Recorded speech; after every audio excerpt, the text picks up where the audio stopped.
यह कार्यक्रम संस्कृत और संस्कृति के विकास के लिए प्रारंभ किया गया है। इस क्रम में यथासमय गुरुवार को यह प्रसारित किया जाएगा।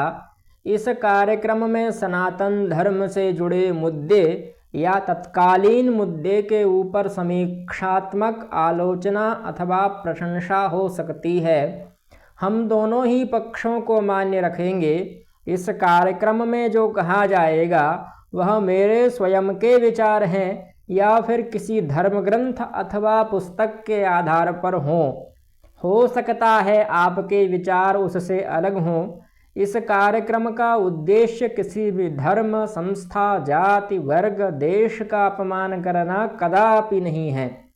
हम सिर्फ उस विषय की समीक्षा कर रहे हैं, उसके प्रशंसा और आलोचना दोनों पक्षों को आपके सामने रखा जाएगा। यदि मेरे द्वारा बोले गए शब्द किसी भी प्रकार से आपको ठेस पहुंचाते हैं तो उसके लिए मैं क्षमा प्रार्थी हूँ। सीतानाथ समारंभां रामानंदार्य मध्यमाम् अस्मदाचार्य पर्यन्तां वन्दे श्रीगुरुपरम्परां।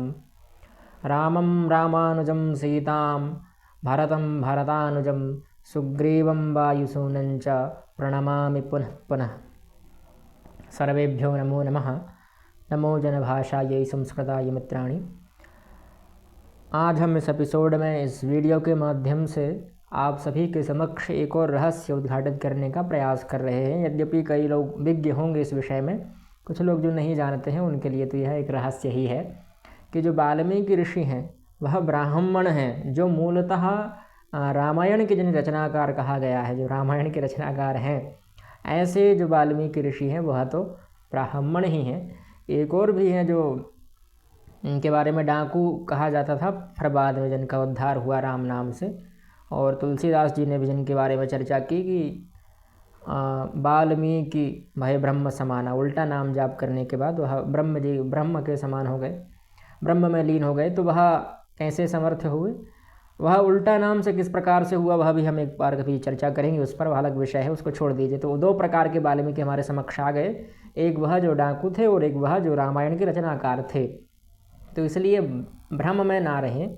जो दस्यु कुल में उत्पन्न थे अथवा जिन्हें हम अलग वर्ण के मानते हैं, शूद्र वर्ण के जिन्हें लोग मानते हैं, वह जो वाल्मीकि हैं वह अलग वाल्मीकि हैं।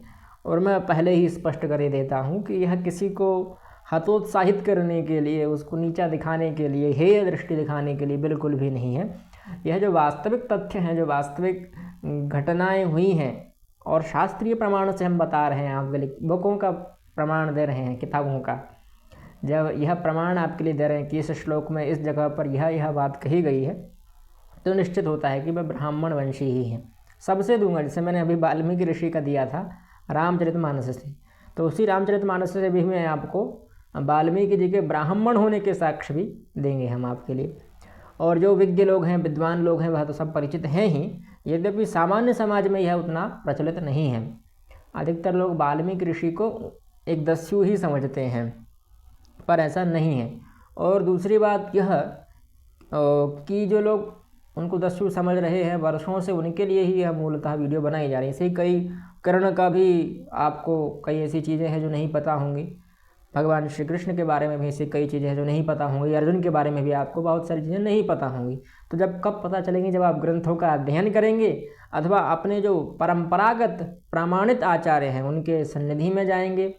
तो जब आप अपने आचार्यों की सन्निधि में जाएंगे तो वह आपको कुछ ना कुछ ऐसा उपदेश देंगे, ऐसी बातें बताएंगे जो आज तक आपने न सुनी होंगी न जानी होंगी। तभी तो आपका धर्म का जो प्रति श्रद्धा है वह बढ़ेगी।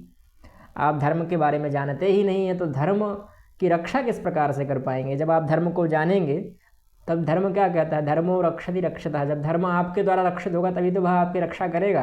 अब आपके द्वारा रक्षा कैसे होगी उसकी, तो जब आप उसका अनुसरण करेंगे, उसका पालन करेंगे, उसका स्वाध्याय करते रहेंगे, तब आप धर्म की रक्षा कर पाएंगे। जिन्होंने महाभारत नहीं पढ़ी, लोग तो इतनी तक सोच लेते हैं महाभारत के बारे में कि भाई महाभारत रखने से घर में ही युद्ध होने लगते हैं, तो लोग रखते ही नहीं। ऐसी कई धारणाएं चल रही हैं लोग में।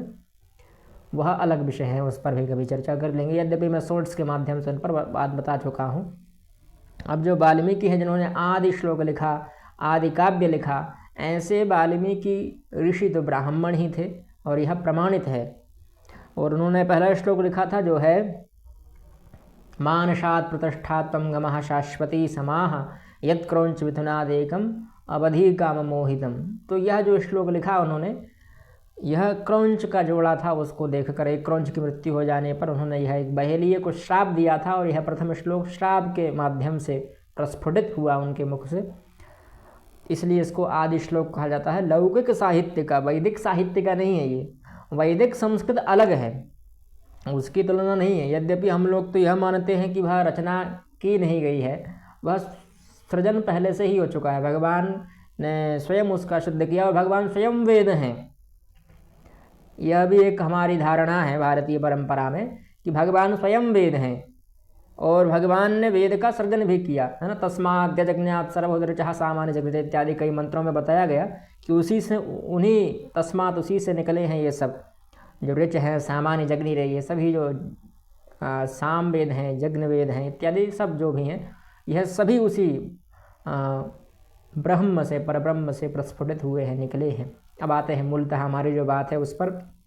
अब देखिए महर्षि वाल्मीकि ने 24,000 श्लोक लिखे और इसके ऊपर एक और यह बात भी कही जाती है कि यह 24,000 जो श्लोक हैं वह 24 गायत्री मंत्र के विस्तृत व्याख्यान हैं, क्योंकि गायत्री मंत्र में भी 24 श्लोक ही हैं, तो उसी का विस्तृत वर्णन यहाँ किया गया है। ऐसा भी लोगों की मानना है, धारणा है। यद्यपि मैंने भी इस पर एक शोध पत्र लिखा था, बहुत वर्ष पहले, 21 का समय था उस समय, तो उसमें भी मैंने कुछ श्लोक मेरे पास हैं। ऐसे 24 श्लोक हैं, हर 1000 श्लोक के बाद गायत्री मंत्र का अक्षर प्रारंभ होता है। मैंने भी उस पर कुछ देखा था और आदित्य हृदय स्तोत्र इस पर भी कुछ मंथन किया था, तब मुझे कुछ इस बात की जानकारी हुई थी। ठीक, और वह स्वयं ही लिखते हैं अपने ही ग्रंथ में, उनके ही ग्रंथ में 2 प्रमाण देते हैं। उनके ग्रंथ में जो उत्तरकांड है अर्थात 7वां कांड है, उसी के 94 सर्ग का 25वां श्लोक में वो कहते हैं कि सन्निबद्धम श्लोकानां 24,000 उपाख्यान शतं चैव भार्गवेण तपस्विना। भार्गव ऋषि तपस्वी के द्वारा, भार्गव उनको क्यों कहा गया, क्योंकि भृगुवंश में उत्पन्न थे इसलिए भार्गव कहा गया। जैसे रघुवंश में उत्पन्न राघव हैं, यदुवंश में उत्पन्न यादव हैं, उसी प्रकार से भृगुवंश में उत्पन्न भार्गव होते हैं। ठीक, व्याकरण के कुछ नियमों से भार्गव रूप बन जाता है, वह अलग विषय है कभी। ठीक, तो भार्गव अर्थात भृगुवंश में उत्पन्न उन तपस्वी के द्वारा जिन्होंने सन्निबद्ध किया है श्लोकों को, कितने श्लोकों को, तो 24,000 24,000 श्लोकों का सन्निबद्ध किया है। और उपाख्यान शतं चैव, उसमें 100 उपाख्यान हैं जिसको हम रामायण के नाम से जानते हैं अथवा वाल्मीकि रामायण के नाम से जानते हैं। लोग रामायण और रामचरितमानस में भी अंतर नहीं कर पा रहे हैं वर्तमान में, तो इतना धर्म का ह्रास हो चुका है ना। रामचरितमानस को ही कुछ लोग रामायण बोल देते हैं, यद्यपि रामायण कई प्रकार की हैं। अगर आप अध्ययन करें रामायण शतकोटि अपारा, तो हजारों करोड़ों प्रकार की रामायण मिल जाएंगी। काकभूषणी रामायण है, आदि रामायण है, महारामायण है, वाल्मीकि रामायण है, रामचरितमानस है, और कई ऐसी रघुवंश भी एक प्रकार की रामायण ही हैं जिसमें रामचरितमानस से कई संबंध ऐसी घटनाएँ मिलेंगी। उत्तर रामचरितम है, इसके भी कई प्रसंग तुलसीदास जी ने उठाए हैं, कभी चर्चा करेंगे। राघव एक नाटक भी है, जयदेव का कुछ राघव ऐसा करके है, तो वह भी इसी में, उससे भी कुछ अंश जो है तुलसीदास जी के रामायण में मिलते हैं। फिर आगे चलते हैं, उसी 7वें कांड के 96वें सर्ग में 18वें श्लोक में कहते हैं कि प्रचेतसो हम दशमः पुत्रो राघवनंदनः। प्रचेतस का मैं 10वां पुत्र हूँ, प्रचेता का मैं 10वां पुत्र हूँ, राघवनंदन। हे राघवनंदन, प्रचेता कौन हुए? अब प्रचेता के ऊपर एक संदेह बन गया कि व्हाट इज प्रचेता, ये प्रचेता कौन है? तो उसके लिए ब्रह्म वैवर्त पुराण का अनुसरण करिए। वहाँ लिखा है कि कति कल्पांतरे तीते सृष्टु सृष्टि विधौ पुनः यह पुत्रश्चेतसो धातुः बभूव मुनिपुंगवः तेन प्रचेता इति च नाम चक्रे पितामह। ठीक, अर्थात कल्पांतरों के बीतने पर, कई कल्पांतर बीत जाते हैं। हमारी जो सृष्टि हुई है, हमारी इस पृथ्वी की सृष्टि की हम अगर वर्णन करें तो 27 कल्प बीत चुके हैं, 28वां चल रहा है। तो इससे यह स्पष्ट, कई अन्य पृथ्वियाँ भी हैं, इसके अलावा भी कई ऐसे संसार हैं जिनके बारे में हमें जानकारी नहीं है, पर भगवान की सृष्टि में है वो। तो ऐसे यहाँ के जो ब्रह्मा हैं वह ब्रह्मा जो है एक कल्प हो जाने पर नवीन सृष्टि का उत्पन्न करते हैं। ज्योतिषीय मत भी यही है कि लगभग 73 मनवंतर के बाद यह काल प्रारंभ हो जाता है एक कल्प का, और कुछ उसमें समय लगता है नई सृष्टि बनाने में और पुरानी सृष्टि को प्रलय करने में। तो उस समय को मिलाकर लगभग हम कह सकते हैं कि कई समय हो जाता है। एक मनवंतर भी बहुत लंबा समय हो जाता है, एक मनु का समय बहुत लंबा है ना। फिर जो उनके चेतन से, चेतस से उत्पन्न, चित्त मतलब चित्त से चेतन बना, उसी चेतन मतलब बुद्धि से, उनके मन से जो उत्पन्न है उन्हीं को हम चेतस कहते हैं। और जिसकी प्रकृष्ट चेतना है ना, जिसका प्रखर मन है, चेतना है, उसको हम प्रचेतन कहेंगे, प्रचेतस कहेंगे। उसी प्रचेतस के जो पुत्र हैं उन्हें हम प्राचेतस कहेंगे, है ना। जैसे दशरथ का क्या हो जाता है, दासरथ, और वसुदेव का वासुदेव, ठीक उसी प्रकार से समझ लीजिए। तो उनको हम प्रचेता कहते हैं। किनको? जो भगवान ब्रह्मा के मानस से उत्पन्न हुए, उनके चित्त से आविर्भूत हो जाते हैं, उनको प्रचेता कहते हैं। और ब्रह्मा के चेतस अर्थात मानस से उत्पन्न उन पुत्रों को हम मानस पुत्र भी कहते हैं। और उन्हीं में से एक है वाल्मीकि। अब यह वर्णन कहाँ मिलता है कि 10 ही पुत्र थे, तो मनुस्मृति का अध्ययन करिए। मनुस्मृति के बारे में भी आप लोगों ने बहुत बुरी बुरी बातें सुनी होंगी, कई जगह पर तो देख भी पाए होंगे कि कई जगह पर जिंदा जला दी हुई है। तो ये सब लोग धर्म का ह्रास है कि हम लोग अपने ही धर्म ग्रंथों का रक्षा नहीं कर पा रहे हैं, क्योंकि हम उनको जानते नहीं हैं, पढ़ते नहीं हैं, समझते नहीं हैं। जब जानेंगे, पढ़ेंगे, समझेंगे तभी तो उनका वास्तविक अर्थ हमें ज्ञात होगा। तो मनुस्मृति में यह बात है, वो हम आगे बता देंगे अभी। और कल्पांतर में यानी पूर्व जन्म में अथवा जन्मांतर में भी वह ब्राह्मण ही थे, और प्राचेतस ब्राह्मण थे, यानी प्रचेता से उत्पन्न हुए, इसलिए प्राचेतस कहा गया। और शिव पुराण में भी एक श्लोक मिलता है जहाँ कहा गया कि पुरा स्वायंभवो ह्यासीत प्राचेतस महाद्युति ब्रह्मात्मजस्तु ब्रह्मर्षि तेन रामायणम कृतम। यानी पुरा अर्थात पहले काल में स्वयंभुव ब्रह्मा जी के द्वारा जो थे उनके प्राचेतस हुए, महाद्युति ही, महान कीर्तिमान, उनसे ही जो उत्पन्न हुए ब्रह्मर्षि, उन्होंने ही रामायण की रचना की, उनके द्वारा ही रामायण की रचना हुई। तो यहाँ भी प्राचेतस शब्द लिया गया। और ब्रह्मा जी को हम पूर्वज मानते हैं। ब्राह्मण जो है वो ब्रह्मा जी को अपना पूर्वज मानते हैं, और पहले ब्राह्मण ब्रह्मा जी ही हैं, क्योंकि उन्हीं से सारी सृष्टि उत्पन्न हुई है। ब्रह्मा जी से ही सारी सृष्टि की उत्पन्न हुई, और ब्रह्मा जी भी एक ब्राह्मण ही थे। इसलिए उनके जो सुपुत्र हुए, चाहे मानस पुत्र हों, सनत कुमार इत्यादि कई हों, अथवा नारद और यह वाल्मीकि, भृगु इत्यादि जो हैं, ये सब उन्हीं के पुत्र हैं। और वास्तविक में जो और संसार चलता रहा, यह कश्यप आदि के माध्यम से और विस्तृत फैल गया। अब आते हैं महर्षि वाल्मीकि का नाम वाल्मीकि क्यों पड़ा, उसके ऊपर भी एक कथा है। यह कथा आप लोग पढ़ लीजिएगा कि वह कड़े तप में जब कर रहे थे तब वाल्मीकि कहते हैं, जिसको घुन, दीमक उसको कहते हैं, तो उनके शरीर में दीमक लग गई थी। ये अभी एक दंत कथा है, कहीं प्रमाण मुझे प्राप्त नहीं हुआ। अगर हो जाए आप लोग तो कमेंट कर सकते हैं, कहाँ से मिली मुझे, वो मिल जाती हैं। कभी कभी दंत कथाओं का भी सहारा लेना पड़ता है। जैसे बौद्ध धर्म भी जातक कथाओं के आधार पर चलता है। ऐसी बात नहीं है कि कथाएं नहीं होती हैं। दंत कथाएं बौद्ध धर्म में सबसे ज़्यादा हैं, सबसे ज़्यादा दंत कथाएं, जिनको हम कहते हैं जातक कथाएं। और यह 400 ईसा पूर्व से 300 ईसा पूर्व के मध्य लिखी गई हैं। मैं इतिहास का छात्र भी हूँ, थोड़ा जानता हूँ बौद्ध धर्म के बारे में भी। और ब्रह्मा जी ने 10 पुत्र उत्पन्न किए अपने चित्त से, जिनको कहते हैं, वह कौन कौन से हैं, तो अहम प्रजा श्रीशिक्षस्तु तपस्तप्त्वा सुदुश्चरम पतीत प्रजानाम अस्त्रजम महर्षि नादितो दश। कौन? मरीच मत्र्य मंगिरशौ पुलस्त्यहम पुलहम कृतुम प्रचेतसम वसिष्ठं च भृगुम नारदमेव च। एक तो मरीचि ऋषि हो गए, एक अत्रि, अंगिरस, पुलस्त्य, पुलह, क्रतु, प्रचेतस अर्थात वाल्मीकि ऋषि। ठीक, प्रचेतस उनके लिए संबोधन यहाँ किया गया है, प्रयोग किया गया है। फिर वसिष्ठं च, वसिष्ठ ऋषि जो श्री राम जी के कुलगुरु थे, और भृगु ऋषि और नारद, यह मानस पुत्र हैं भगवान ब्रह्मा के। ठीक, विष्णु पुराण में भी जब व्यासों की श्रृंखला बताई गई है कि किस कल्प में कौन व्यास थे, तो वहाँ पर भी 24वें व्यास जी में वाल्मीकि का नाम आता है ना।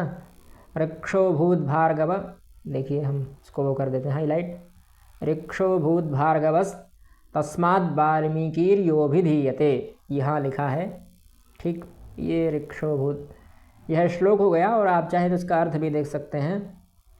अर्थ कहाँ लिखा है, ये है भृगुवंशी अर्थात भृगुवंश में उत्पन्न ऋक्ष व्यास हुए जो वाल्मीकि कहलाए। इनका नाम ऋक्ष था और जो बाद में वाल्मीकि इनका नाम हो गया, क्योंकि इनसे वाल्मीकि चहट गई थी, जो दीमक है वो उसे चिपक गई थी, इसलिए इनका नाम वाल्मीकि हो गया था। इसलिए इनको वाल्मीकि कहा जाने लगा। तब जब संलग्न थे तब वह घटना हुई थी। तो इसलिए यह 24वें जो कल्प था उस समय यह कौन थे, व्यास बने थे। ठीक, ये तृणबिंदु जो थे वह 23वें थे और उसके बाद 24वें जो थे वह वाल्मीकि कहलाए। ठीक, तो वाल्मीकि ऋषि 24वें कल्पांतर में व्यास भी रह चुके हैं। और अगले जो व्यास हैं वो आप जानते ही हैं, अश्वत्थामा है। अब देखिए विष्णु पुराण में कहाँ मिलेगा, तो विष्णु पुराण का तृतीय अंश का तृतीय अध्याय और 18वां श्लोक है। तृतीय अंश में आप देखिएगा, तीसरा अध्याय है और 18वां श्लोक है। वहाँ पर 24वें जो हैं वह ऋभु अर्थात ऋक्ष 2 प्रकार हैं, उनको व्यास जी कहा गया है। वो व्यास एक उपाधि है।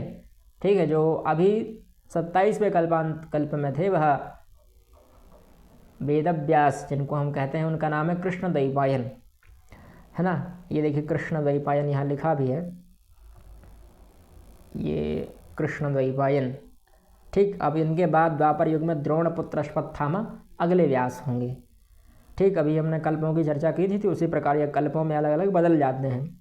इस कल्प के हमारे कृष्ण द्वैपायन थे। 24वें कल्प में वाल्मीकि ऋषि हुए थे, जिन्हें हम रामायण के रचयिता भी कहते हैं। ठीक है, अब महाभारत में भी ऐसा प्रसंग आता है। श्लोकश्चायम पुरा गीतो भार्गवेण महात्मना आख्याते रामचरिते नृपतिम प्रतिभारत। राजचरित लिखा है यहाँ पर, पाठ वेद में कहीं कहीं रामचरित भी है।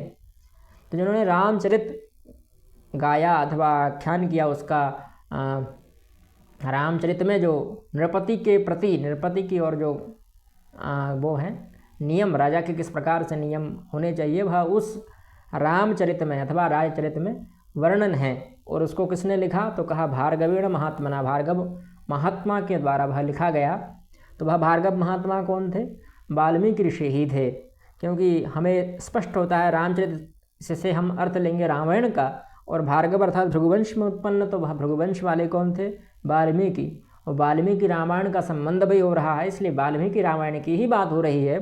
और महाभारत से पहले वाल्मीकि रामायण का ही वर्णन आया है, लेखन हुआ है, तो इसलिए वाल्मीकि रामायण की ही यहाँ बात हुई है। शांति पर्व में उल्लिखित है और यह 57वां अध्याय है, 40वां श्लोक है। यहाँ भी वाल्मीकि ऋषि को भृगुवंशी कहा गया है, भृगुकुल में उत्पन्न कहा गया है ना। पाठ वेद में रामचरित भी है। अब यह रामचरितमानस भी आ गया हमारे समक्ष। तो यहाँ भी कुछ शब्द ऐसे लिए गए हैं, जैसे यहाँ गया विप्रवर, मुनि कहूँ राम दंडवत कीना और आशीर्वाद विप्रवर दीना। तो यहाँ पर भी विप्रश्रेष्ठ, इसका अर्थ वर मतलब होता है श्रेष्ठ। वर मतलब दूल्हा नहीं होता, वर मतलब श्रेष्ठ। वर एक उसका भी अर्थ है, वर मतलब श्रेष्ठ। और विप्र मतलब होता है, विप्र का मैं आगे अर्थ बता दूंगा आपके लिए, जो विद्या प्राप्त है उसको विप्र कहते हैं। पर यह एक ब्राह्मणों की ही श्रेणी है ना। ब्राह्मणों का ही एक और भेद होता है, उसको हम कहते हैं विप्र। जिसने विप्रों में ऐसा ब्राह्मण जिसने विद्या प्राप्त कर ली हो उसको हम विप्र कहते हैं। ठीक, आगे और भी कई जगह पर वाल्मीकि ऋषि को विप्रवर, विप्रश्रेष्ठ से कई शब्द कहा गया है ना। मुनिवर कहा गया यहाँ पर। और फिर आगे कुछ और चीज़ भी कही गई हैं, जैसे मुनि तापस जिनते दुख लयहि ते नरेश विनु पावक दयहि। और मंगल मूल विप्र परितोषु दयहि कोटि कुल भूषण रोषु। यहाँ पर भी विप्र शब्द जो है वो ब्राह्मण अर्थ को ही दर्शा रहा है। और भूदेव ब्राह्मणों का जो श्राप है वह करोड़ों कुलों को नष्ट कर देता है। यद्यपि वर्तमान के ब्राह्मण उतना तप नहीं कर रहे हैं, है ना, ये तप से विहीन हो चुके हैं।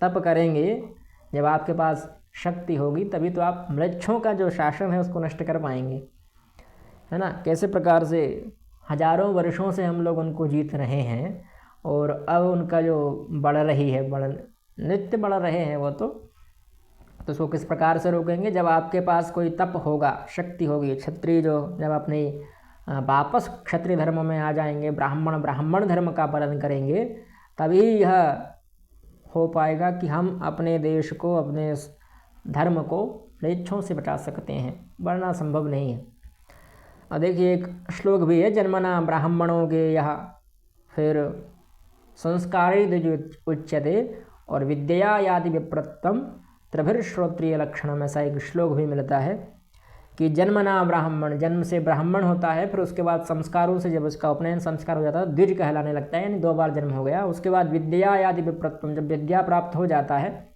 विद्या को प्राप्त कर लेता है तो उसमें विप्रत्व आ जाता है, यानी विद्या प्राप्त।